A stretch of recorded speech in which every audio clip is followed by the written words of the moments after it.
Hello, North Florida Blue Chip Division.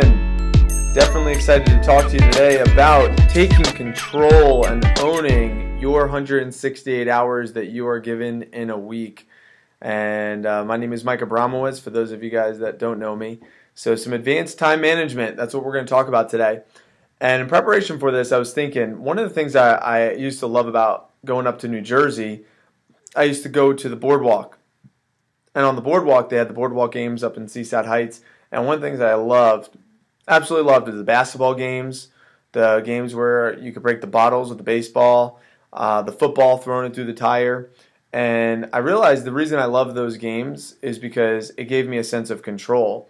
And it allowed me to own the result. Like if I messed up, it was my fault. Like the spinny wheel games, I didn't like those because it wasn't up to me, it was up to chance. The rolling ball game, I love that. Shooting the squirt gun and the little balloon pops on the clown, I used to love those. Any of the games that I had control over, I enjoyed. Any of the games that was controlled by chance, I really didn't. And when it comes to time management and managing your schedule and managing yourself, you have a choice. You could either take charge or you could take a chance. I always encourage all of the people that I influence when it comes to time management, I encourage you to take charge.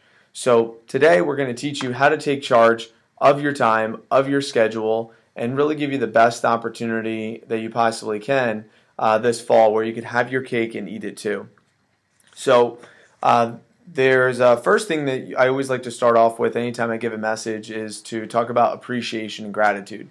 Because when you direct your focus from wherever you're focused on right now to appreciation and gratitude, allows you to kind of turn the lights on when you walk into the room before just walking around aimlessly.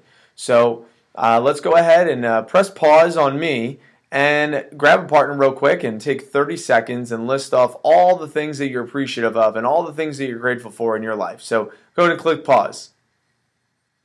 You guys are ready to go and you have clicked pause and you are feeling grateful and feeling excited about your life. Now what we're going to do is there's a little chart, if you see on the keynote, it says, do you have a problem in your life? No, then you have nothing to worry about. Yes, then can you do something about it? No, then don't worry. Yes, then don't worry. Again, it's all about control. See, time management is really about self-management. See, I could teach you everything in the world when it comes to time and managing your schedule, but really what it comes down to is the simple disciplines practiced daily, and the simple disciplines practiced weekly. So if we practice the simple disciplines, it's going to allow us to take ownership and control our schedules and control our lives. So this is going to be kind of interactive. You'll pause me and then you'll play me, and I'm going to help coach you, and we're going to set up a power hour planning session for you today. So if you go ahead and click the next slide, you'll see a slide having my spreadsheet. I created this spreadsheet a few years back. And the spreadsheet right here, it just allows you to gain focus and clarity on what is considered a priority in your life. So what's considered a priority in your life? So if you haven't done this yet, then go ahead and take this out and let's do it. If you have, then go ahead and bring it out and let's take a look at it.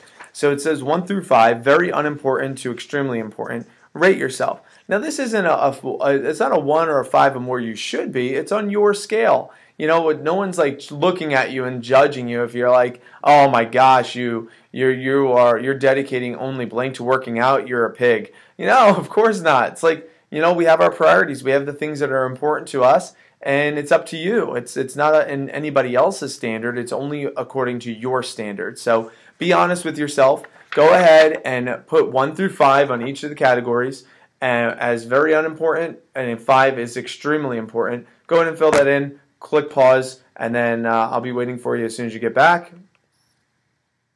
All right, so now the next side here is, so now you have your priorities.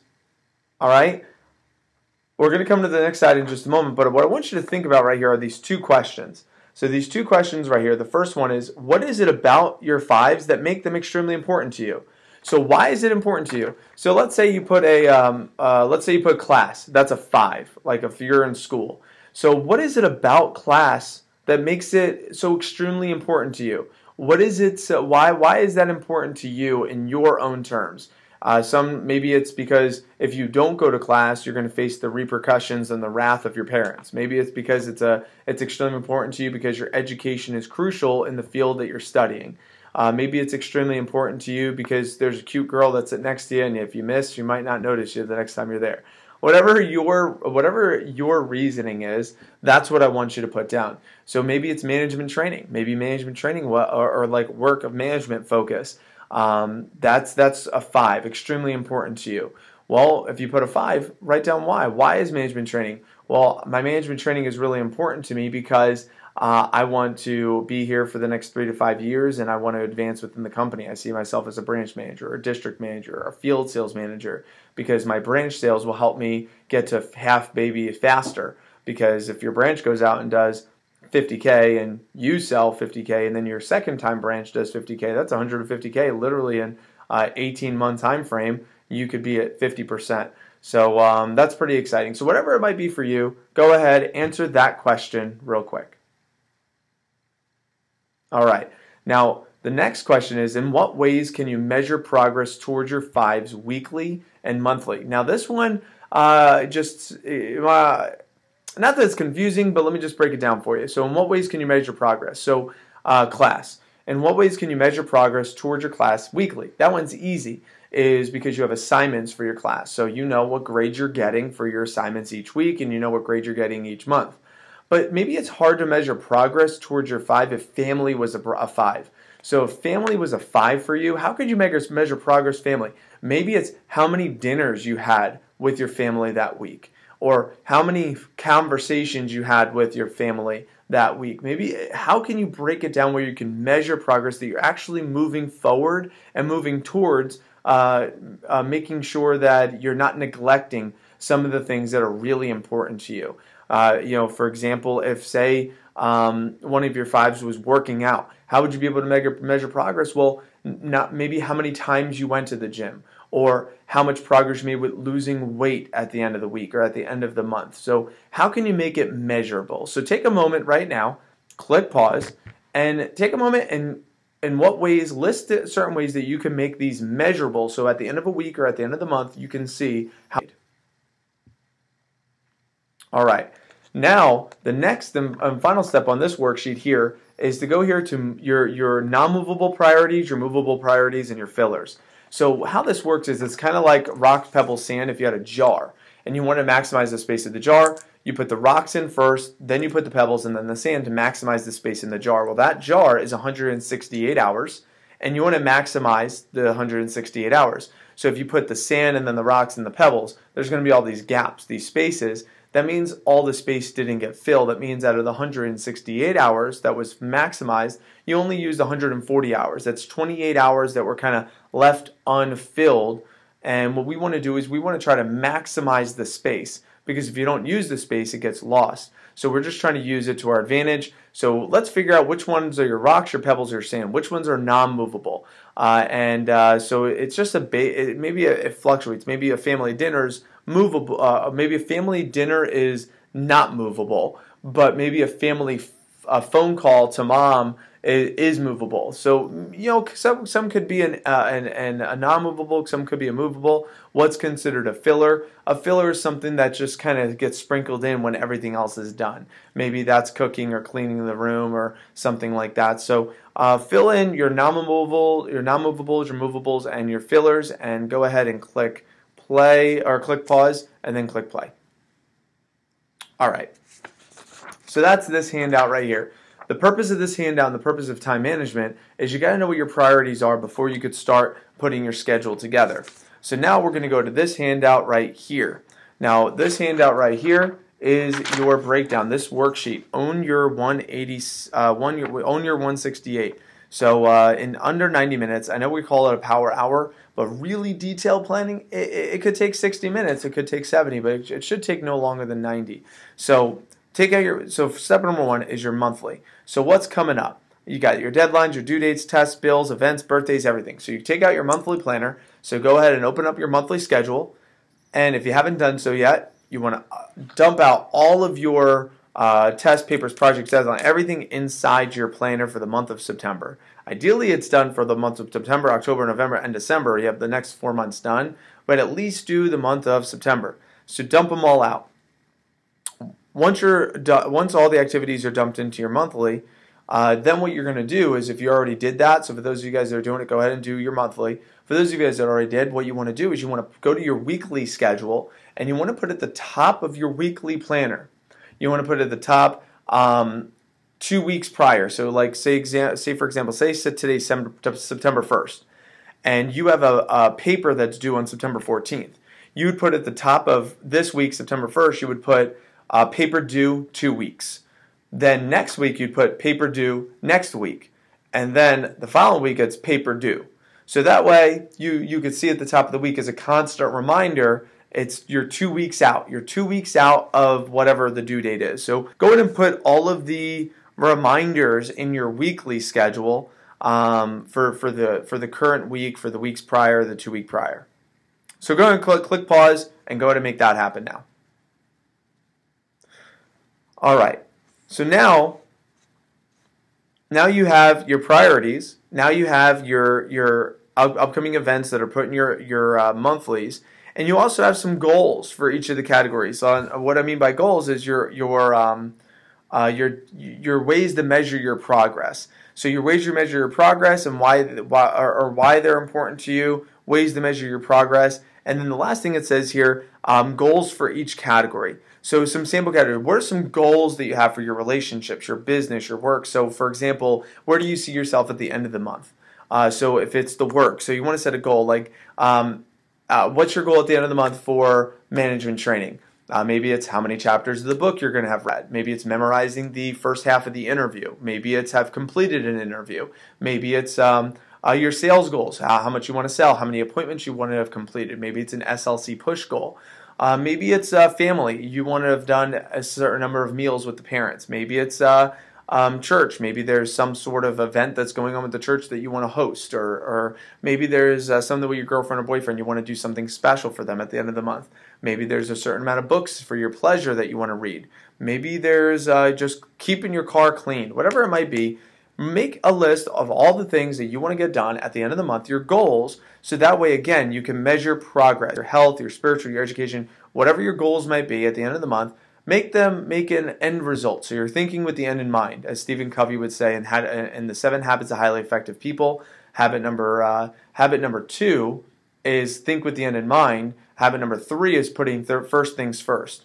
So the Power Hour planning session is putting first things first. But before you can put first things first, you need to think with the end in mind and know, okay, what am I working towards? What are my priorities? What are my obligations? What are my goals? What do I want? So that's why we're doing putting first things first, and then we're going to, or we're going to think with the end in mind, and then we're going to put first things first. So go ahead and click pause and answer some of those questions. What are some of your goals? What are some of your deadlines? All right, so now we have your deadlines, now we have your goals. The next thing we're going to do is we're going to break your life into categories. And this was something I did with Doug Sanson years ago when he was away at school playing college baseball, because he had a really busy schedule. He was feeling overwhelmed. So that way we broke it down and we did this exercise right here. So we broke it into the categories. The categories we went with is school. So we broke down school, and in the categories we put the different classes he was taking, and then we put underneath each of the classes we put assignments, chapters needed to be reviewed. So on step number 2, we're organizing to-do list. I'm just showing you what an organized to-do list looks like. So you break your week into different categories. So you put school and the different classes you're taking, and you want to try to be as specific as possible with what the due dates are. Work, maybe it's customer focus. So I kept it broad because this is going to be a book I'm going to be getting out for a grab tomorrow in the future, and you can see as of right now the grab, the book is titled Own Your 168 in Under 90 Minutes. So title subject to change rather, but we're this is a topic I'm passionate about, and I've had a lot of years of using and implementing and studying. So I think it's important to get out to non-Cutco people too. So I try to make it as generic as possible. But for you guys, of course, customer focus, management focus, work. So you put Cutco, that's over here. So we put management training, all your weekly assignments, your prep meetings, your if you have a laser call, one-on-one call with your manager, maybe thoughts of some things that you want to go over with your manager. Maybe it's a one-on-one over the phone or face-to-face. Then sales, how many phone times you want, how many calls you want to make. Maybe it's certain people you need to talk to for the week. Maybe it's talk to follow up with certain people before the prices officially go up on September 15th. Maybe there's some things there. After school activities, maybe you have another job, or maybe it's a sport or a fraternity or sorority. You put all of those in there, all the things that need to get done. So you go ahead and you put all of those into the schedule, and or into your detailed planning sheet here. And you like for health, you put how many times you want to do it. So like if you want to go to the gym 3 times, you want to cook 3 healthy meals, you want to what bills you have to pay. You could put time frames to it if you want to really get advanced. You could at least put how many times you want to get certain things done. So put your organized to-do list. At least break your life into the different categories. In fact, if you have one person in the room that's already experienced with this from the next level group, maybe we could do this on the board if someone wants to take the leadership role and push pause. Take it, put someone's information on the board. I don't know how we're doing on time, but maybe you put someone's on the board and you work out their organized to-do list for their life. And I think it would be great. So if you go ahead and press pause, work out either your organized to-do list or put someone's on the board so you can show everyone how to do this. So go ahead and press pause and come back to me. All right.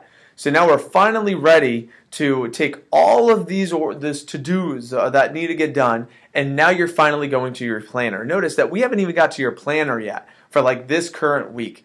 All we have is your monthly goals, your priorities, your obligations, your deadlines, what progress you want measured, how you want to see yourself at the end of the month.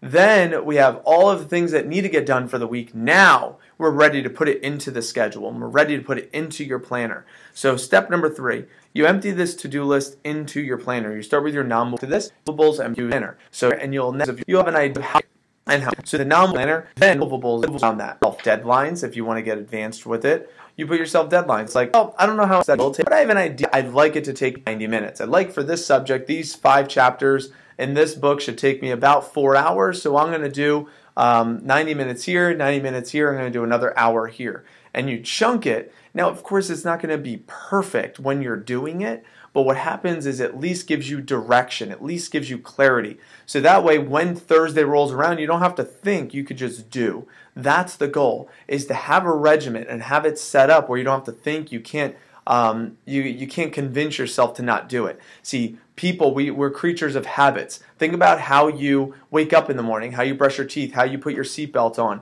how you open the refrigerator, how you text on your phone, how you open and close the door, how you put on your shoes. Like, it's probably very systematic. How you wash your body. I mean, it's all systematic. It's probably very similar, if not identical, to the way it was the day before and the day before and the day before, because it's a visual, it's a behavior, it's a pattern. So what you want to do is you want to try to create a pattern of behavior so that way you are not thinking, you're just doing. And I call that in Your Best Year Ever, and Grab Tomorrow Your Best Year Ever for those of you guys that not, but it's an act strategy end of it, so that way you don't have to think, you could just do. So something to think of.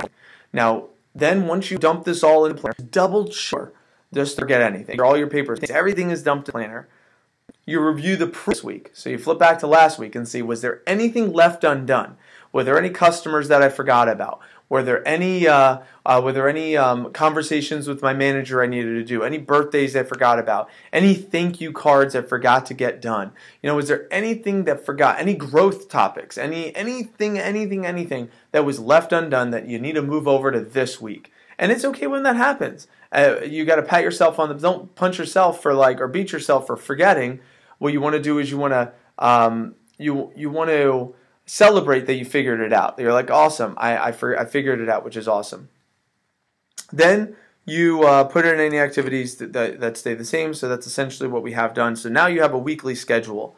So now you're weekly. So you looked at the monthly, you looked at the weekly, it's all now. This is a concept that I talked about, C3, which was the 5 things daily principle. And this 5 things daily routine is something that helped me create pretty much everything that I have in my life right now, between the relationships I have in the school system, the relationship I have in my personal life, between Grab, the whole Grab Tomorrow community. The Grab community came from this 5 things daily. I'll give you a perfect example. I never heard of FBLA, Future Business Leaders of America. Never heard of it in my life. I just didn't know what it was. So every day I was doing 5 things daily, and one of those things daily was is get closer to getting into this high school system. So every day I would search high schools, like how to get into the high school system. I would like search different things, and one day I stumbled across FBLA. So I called up and I called up and said, "Hey, my name is Mike Abramowitz. I'm a local business owner. I'd like to help contribute to FBLA." She sent me to a guy on. She was a secretary. She sent me to a state person. The state person sent me to the local person. Local person ended up being at Lakewood High School. So I called him up. He said, "Cool. I'd love for you to come and speak to my students." Awesome. Sent it in. His name is Chris Borg. Set up a message. Met with his students. It was awesome. He invited me back now. I spoke to Lakewood High School probably maybe 24 times now, somewhere in that neighborhood.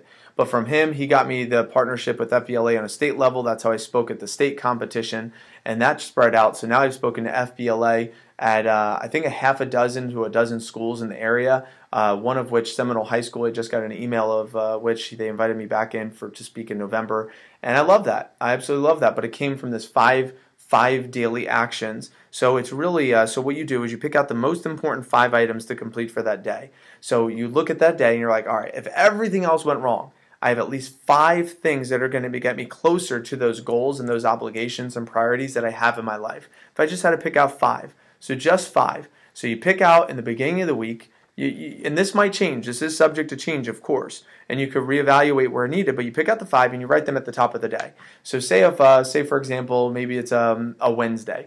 You put at the top of the day. If it's a Sunday, you're doing your power hour. A Wednesday, you'd put create 3 appointments, or maybe for some of you it's more like 6 or 7. So create 6 or 7, 6 appointments. Create 6 appointments.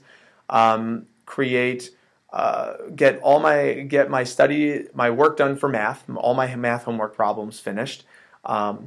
To win the Wednesday, to make sure that I have my How to Win Friends and Influence People assignment complete by lead prep on Thursday, if you have a lead prep on Thursday. To win the day on Wednesday, maybe it's get to the gym get to the gym at least once, and maybe it's do my laundry or something like that. Maybe those are the 5 things. I'm just giving ideas. So you have those 5 things on a Wednesday. Boom. Now, when Wednesday rolls around, if you're like, oh, I can't do the whole clean the car thing, or I can't do the whole laundry thing, I got to erase that. Instead, I need to do cooking or grocery shopping or whatever it might be. So it allows you to reevaluate, but at least gives you clarity before the week even starts. So that way, if you have this every day, you're at least going to accomplish 35 things, 7 days, 5 things every day. There's at least 35 things that you're going to get done that that you will get accomplished by the end of the week if you just get 5 things done every day. That's awesome. That's 140 items that you're going to get accomplished every single month. Think about it. You measured that progress. At the end of every month, you get 140 activities that you got accomplished that are measurable accomplishments towards your goals. I'm just saying, guys, that's what success is all about. Success is not a destination, it's a journey. So as you're on this journey towards success, if you can measure progress and give yourself intentional checkpoints and you check them off of a list, it brings you a sense of empowerment, a sense of fulfillment, a sense of control. And that's what we're here to do. We're here to take control of our life, take charge of our life, and not wait for things to happen to us. But we really want to take charge of those things. So in closing, just a couple of things and a couple simple reminders. Always use pencil, because you will have to flex a little bit. Circumstances will happen. This thing took 2 hours versus 90 minutes, and this thing, an emergency took place, and this happened, and things happen. So use pencil and make the changes when you need to. Best time to do this is Sunday or earlier for the upcoming week. When you're doing this, turn off your phone. Sit in alone time. 0 distractions, just none. And don't overbook yourself. Give yourself a little bit of travel time. If you feel like something should take 90 minutes, give yourself maybe 2 hours. Or I don't know if you need 30 minutes, but use your best judgment. Give yourself a little bit of wiggle room if you need to. And take notes in your planner. So once the task is completed, you can remember for future planning. The best way to do this is phone time. The best thing that I used to do is in my planner, if I have a demo, and if it was a no sale, I'd write the reason, husband, and then I would write how many recs they gave me, how many daytime leads, how many texts. So I would write that, boom, right in my planner. And then the next one, CPO. This is how much they bought. This is how many recs they gave me. The best thing I did was phone time. 6 phone calls, 2 pickups, 1 booked.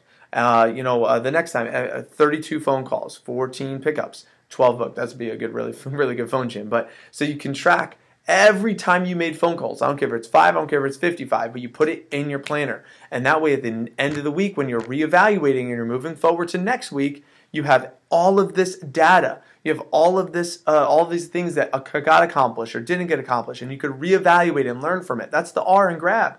Reevaluate.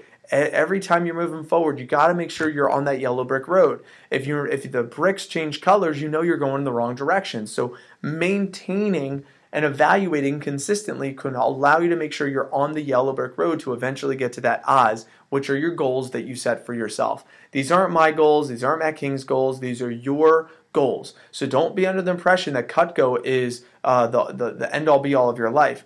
Be under the impression that it's a vehicle to help you achieve the goals that you want to have in your life, and this is a great way to make that happen. So like Muhammad Ali said, don't count the days, make the days count. Don't count the hours, make the hours count. And I really encourage you guys, if you have not done so yet, make sure you subscribe to grabtomorrow.org. Okay, grabtomorrow.org, G-R-A-B, tomorrow.org. Subscribe. Get on my mailing list, okay? I'm going to be sending out, every week, I'm going to be sending out a newsletter in preparation for the second book that will be launching at the end of the year, where subtitle subject to change, but right now we're considering Grab Tomorrow, Real Stories, Real People.